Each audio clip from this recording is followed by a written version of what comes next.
नमस्कार मित्रों। पिछले कुछ वीडियोस में मैंने श्रीमद् भगवत गीता के विषय में बात की और पिछले वीडियो में मैंने यह भी बताया कि हमें श्रीमद् भगवत गीता का अध्ययन किस प्रकार से करना चाहिए।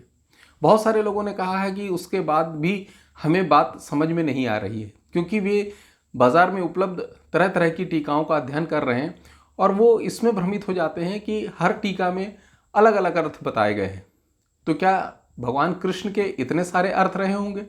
नहीं, ऐसा बिल्कुल नहीं है। भगवान श्री कृष्ण ने जब गीता कही होगी तो उनका अर्थ तो एक ही रहा होगा। तो फिर आज इतनी सारी टीकाएं बाजार में क्यों उपलब्ध हैं? अगर हम देखें तो शायद श्रीमद् भगवत गीता एकमात्र ऐसा ग्रंथ है जिसकी इतनी सारी टीकाएं उपलब्ध हैं। सारे विद्वानों ने उस पर अपने अपने अर्थ निकाले हैं और आम जन को उपलब्ध कराए हैं। तो प्रश्न ये है कि इतने सारे अर्थ क्यों? तो इसका उत्तर बिल्कुल स्पष्ट है कि भगवान श्री कृष्ण ने जब गीता कही होगी तो उनका अर्थ तो एक ही रहा होगा, परंतु हम सब ने अपनी अपनी बुद्धि से उनके अर्थ निकाले और इसीलिए इतनी सारी टीकाएं आज उपलब्ध हैं। तो हमें करना क्या चाहिए? हमें करना ये चाहिए कि हमें न्यूट्रल होकर, निष्पक्ष होकर, बिना किसी भी एक विचारधारा से प्रभावित हुए सारी टीकाओं का अध्ययन करना चाहिए। और जैसा कि मैंने पिछले वीडियो में कहा था कि हम पहले महाभारत का पूरा अध्ययन करें और श्रीमद् भगवत गीता साथ में रखते हुए संस्कृत हिंदी शब्दकोश को लें, अथवा अन्वय अर्थ वाली श्रीमद् भगवत गीता जिसमें साथ में ही संस्कृत शब्दों के अर्थ दिए हुए रहते हैं, उस श्रीमद् भगवत गीता का अध्ययन करने का प्रयास करें। तो जब हम ऐसा करेंगे तो निश्चित रूप से हम उन अर्थों को भी समझ पाएंगे जो हमें आमतौर पर सुनने को या देखने को नहीं मिलते हैं, या बहुत सारे जो टीकाकार हैं उन अर्थों को छोड़ देते हैं या उन अर्थों को नहीं बता पाते हैं। क्योंकि वही बात यहाँ पर भी आती है कि हर व्यक्ति अपने जो सोच है उससे इतना ज़्यादा प्रभावित रहता है कि वो उसी अनुसार उन शब्दों के अर्थ निकालने का प्रयास करता है। तो हम निष्पक्ष होकर, न्यूट्रल होकर, बिना किसी भी विचारधारा से प्रभावित हुए, बिना किसी भी कथाकार या किसी लेखक से प्रभावित हुए उस श्रीमद् भगवत गीता का जब अध्ययन करने की कोशिश करेंगे तो संभवतः हमें उन शब्दों के सही अर्थ समझ में अवश्य आएंगे। तो हम आज ऐसे ही एक घटना का उदाहरण लेते हैं जो महाभारत में वर्णित है, परंतु कभी हमारा उस ओर ध्यान नहीं जाता है। अगर हम देखें तो महाभारत युद्ध होने के पीछे एक जो बहुत बड़ा कारण था वह था पांडवों का द्यूत क्रीड़ा अथवा जुए में कौरवों से हारना। तो आखिर पांडव जुए में, द्यूत क्रीड़ा में कौरवों से क्यों हारे? क्योंकि महाभारत में तो वर्णित है कि स्वयं युधिष्ठिर भी द्यूत क्रीड़ा के बहुत अच्छे खिलाड़ी थे। जब 1 वर्ष का अज्ञातवास था पांडवों का, तब विराट नगर में वे राजा के द्यूत क्रीड़ा के सहायक के रूप में या विशेषज्ञ के रूप में ही कार्य करते थे उस राज दरबार में।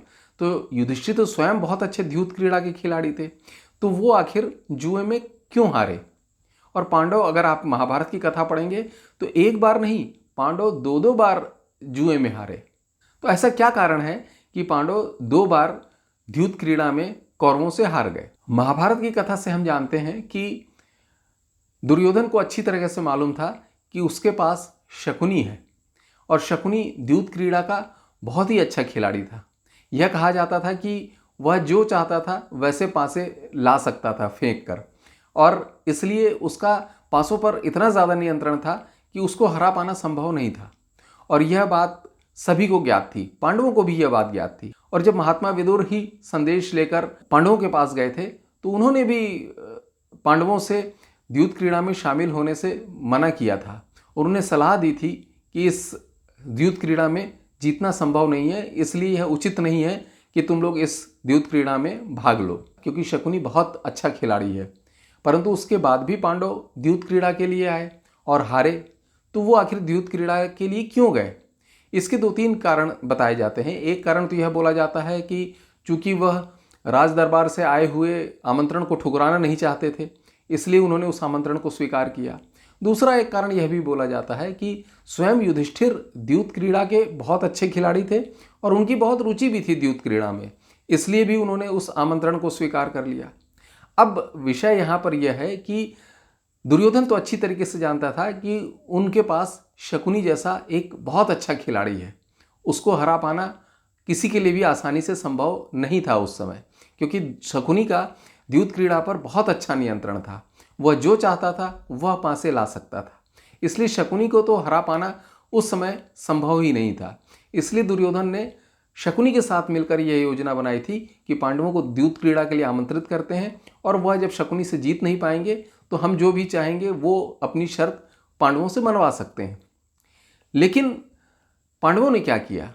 जब विदुर जैसे विद्वान व्यक्ति ने उन्हें सलाह दी कि द्यूत क्रीड़ा का यह आमंत्रण अस्वीकार कर दो, उसके बाद भी युधिष्ठिर माने नहीं, पांडव माने नहीं। वे द्यूत क्रीड़ा के लिए उसके बाद भी गए, और एक बार नहीं 2 बार गए।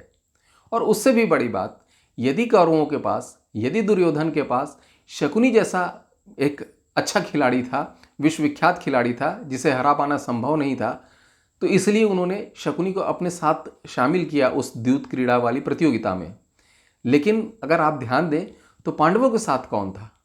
पांडव अगर चाहते, अगर युधिष्ठिर चाहते तो भगवान श्री कृष्ण को सलाह के लिए आमंत्रित कर सकते थे, या वो यह भी कह सकते थे कि जिस तरीके से आपकी तरफ से पासे शकुनी फेंकेंगे, उसी तरीके से हमारी तरफ से पासे भगवान श्री कृष्ण फेंकेंगे। तो आपको क्या लगता है किसकी विजय होती? क्या शकुनी तब जीत पाता? बिल्कुल संभव नहीं होता। लेकिन इसमें अगर हम समझने की कोशिश करें तो एक कारण तो यह हो सकता है कि संभवतः युधिष्ठिर का अहंकार कि मैं तो जीत ही जाऊंगा, इसलिए उसने भगवान श्री कृष्ण को इस विषय की जानकारी नहीं दी, कोई सलाह नहीं ली, और उन्हें अपनी तरफ से खेलने के लिए आमंत्रित भी नहीं किया। और दूसरा एक मनोवैज्ञानिक कारण यह भी हो सकता है क्योंकि वो जानते थे कि वह ये गलत कार्य कर रहे हैं, और इसलिए भी शायद संभवतः वे भगवान श्री कृष्ण को इसमें शामिल नहीं करना चाहते थे, या चाहते नहीं थे कि यह जानकारी भगवान श्री कृष्ण को हो। परंतु देखें आप कि पूरी महाभारत की कथा ही इस द्यूत क्रीड़ा पर निर्भर करती है। पूरी परिस्थितियां इस घटना के बाद बदल गईं, क्योंकि आप देखिए उसके पूर्व भीष्म पितामह, द्रोणाचार्य आदि के कहने पर धृतराष्ट्र ने इंद्रप्रस्थ राज्य पांडवों को दे दिया था, और वहाँ उन्होंने बहुत अच्छा एक महल बनाया था जिसमें वे सुख सुविधा और आनंद के साथ निवास कर रहे थे। इसलिए उनके पास कोई समस्या थी नहीं। यदि यह द्यूत क्रीड़ा नहीं होती, यदि यह जुआ नहीं होता, तो कोई समस्या थी नहीं। ये समस्या और जो महाभारत युद्ध की जो बातें आई वह इस जुए में हारने के कारण ही उत्पन्न हुई। तो यदि उन्होंने यह निमंत्रण या तो विदुर की बात मानकर अस्वीकार कर दिया होता, और या भगवान श्री कृष्ण से सलाह ली होती, या उन्होंने यह तर्क प्रस्तुत किया होता कि जिस तरह से आपकी तरफ से शकुनी पासे फेंकेंगे, उसी तरीके से हमारी तरफ से भगवान श्री कृष्ण पासे फेंकेंगे, तो उनकी विजय निश्चित थी। परंतु उन्होंने ऐसा किया नहीं। हमें इससे क्या प्रेरणा मिलती है? हमें इससे प्रेरणा यह मिलती है कि जब भी हमारे सामने ऐसी कोई परिस्थिति आए जिसमें निर्णय लेना बहुत महत्वपूर्ण हो, तो हमें अपने बुजुर्गों से अवश्य सलाह लेनी चाहिए। जो अनुभवी हों, जो हमारे मार्गदर्शक हों, जो हमारा हित सोचते हों, उनसे हमें अवश्य सलाह लेनी चाहिए। और उनकी सलाह से ही यदि हम जीवन में आगे बढ़ेंगे तो हम इस तरह की परिस्थितियों में कभी फंसेंगे नहीं। और जब इस तरह की परिस्थितियों में फंसेंगे नहीं तो हमारा जीवन आनंदमय और सुख सुविधा के साथ व्यतीत होता रहेगा, जैसा कि पांडवों का जीवन इंद्रप्रस्थ में चल रहा था। और न तो हमें महाभारत की आवश्यकता पड़ेगी, न युद्ध की आवश्यकता पड़ेगी, न वनवास जाना पड़ेगा, न अज्ञातवास भोगना पड़ेगा। तो इसलिए महत्वपूर्ण यह है कि जीवन के महत्वपूर्ण निर्णयों में हमें अवश्य ही जो हमारे हितचिंतक हैं, जो अनुभवी हैं, जो बुजुर्ग हैं, उनसे हमें सलाह अवश्य लेनी चाहिए। यह बात अलग है कि उसके बाद हम जो भी निर्णय है वो स्वयं का ही हम पालन करें, वो हम उसके लिए स्वतंत्र हैं।